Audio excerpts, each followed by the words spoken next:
Hey, my name's Elisha. I teach and practice Bowspring. You can learn more about Bowspring at globalbowspring.com. What I'm going to break down today is crouching cat. So there is a couple levels of crouching cat. We can work with it at level 1 or moving forward into level 2 to 3, which I'm going to break down both ends of this spectrum. Level 1 teaches feet wide and knees bent. The reasons behind that is when we keep our feet wide, we allow our pelvic floor to open.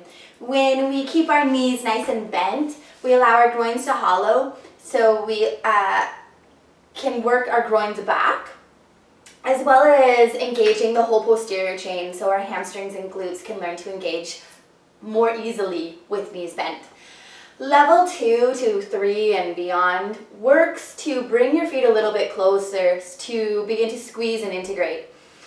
So this is also assuming that you have learned to keep your posterior chain engaged, your pelvic floor open, and your groins hollow.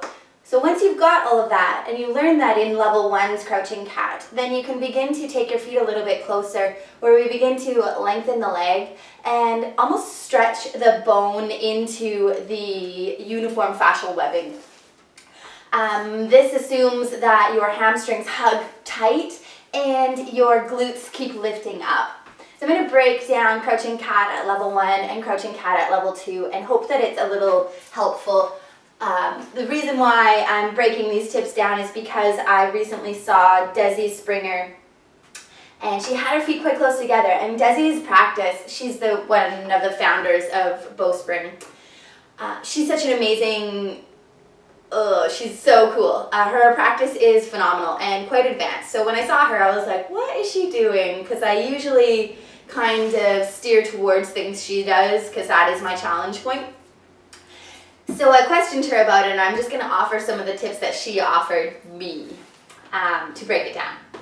Cool. So we'll start in crouching cat, as this is a video all about crouching cat. Crouching cat. So for level 1, hands as wide as the mat, feet as wide as the mat. Feet are wide to open the pelvic floor. Knees bend a lot to engage the whole posterior chain, so back line of your legs and glutes. Knees are also bent, our legs are bent as well, so that we can learn to hollow our groins. When our groins hollow, we can allow our lower back to move in.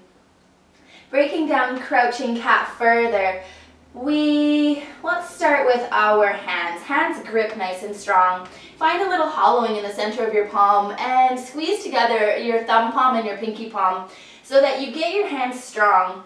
Fingertips grip down so that these are powerful hands. They're not just like spread eagle flat. They are engaged and working strong.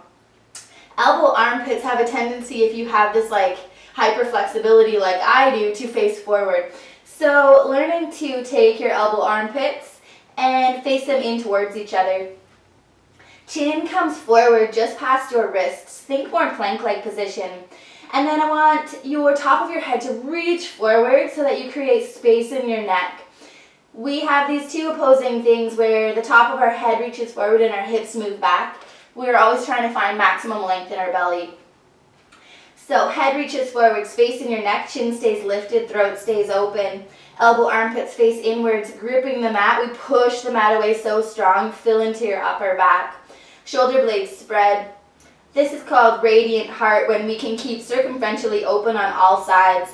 I like to describe our rib cage as like a flotation device, because the more full we can make it, the lighter we become. So open on the front side, open on the sides and the back body. How we get this is we push the mat away, fill into your upper back, shoulder blades spread. Feet, the paw of your feet plant down. So the paw is the toe pads and mounds, and they're like grounded down, rooting little paws here. Knees bend. This engages the whole posterior chain, the whole back line of your legs and your butt.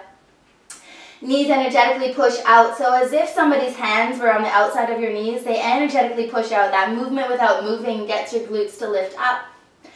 rock on. We allow our belly to be soft, but soft in a long, strong way. So heart reaches forward, hips reach back, knees bend, heels hover, knees energetically push out. Keep pushing the mat away, fill into your upper back. Crouching cat-toe.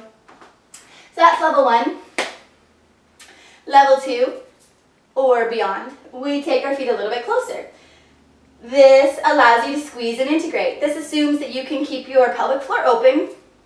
This assumes that you can keep your posterior chain engaged. This assumes that glutes can keep lifting up, lower back can keep moving in, and pelvic floor can stay open. I think I said all.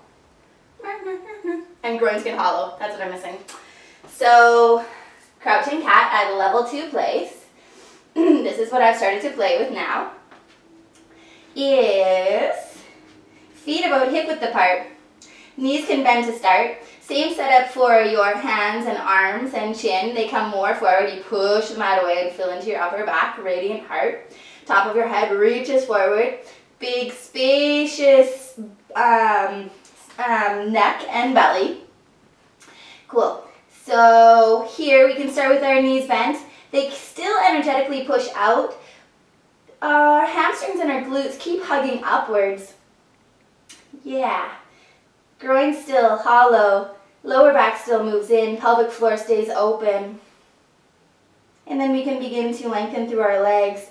And this is like the bones lengthen into the uniform fascial webbing of our legs. So I think that's it. I think that's all that makes sense.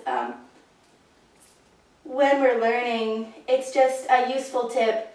Feet wide, pelvic floor is open, knees bent, posterior chain is engaged, and groins can hollow.